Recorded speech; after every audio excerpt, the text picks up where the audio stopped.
Bonjour à tous, aujourd'hui notre sélection est un article du Parisien sur la date de livraison de la Sagrada Familia à Barcelone.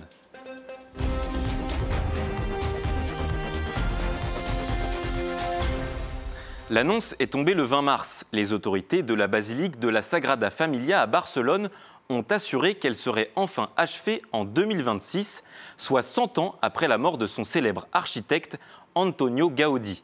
C'est lui qui est à l'origine de ce chantier titanesque, débuté il y a plus de 140 ans, le 19 mars 1882. La plus grande tour, dédiée à Jésus-Christ, n'est pas encore achevée, elle mesurera 172,50 mètres. La basilique sera alors l'église la plus haute du monde. Mais ce projet ambitieux aura surtout été extraordinairement long. Il faut dire que les travaux ont pris beaucoup de retard, notamment pendant la crise du Covid. Aujourd'hui, le tourisme a bien repris, avec plus de 4,7 millions de visiteurs en 2023, presque autant qu'avant la pandémie. La construction, qui repose intégralement sur les dons et les visites, a donc pu repartir de plus belle. 20 minutes rapporte que la tour de la Vierge Marie, de 138 mètres de haut, a été inaugurée le 8 décembre 2021. En novembre 2022, les deux premières tours en l'honneur des évangélistes Saint Marc et Saint Luc ont suivi, avant d'être rejointes un an plus tard par les deux autres dédiées à Saint Matthieu et à Saint Jean.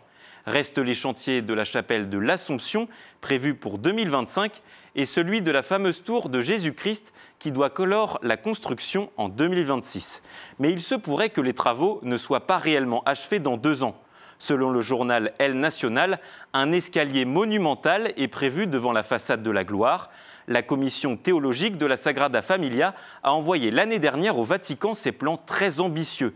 Ils comprennent notamment un tunnel symbolisant l'enfer et un portique de 16 lanternes pour le ciel.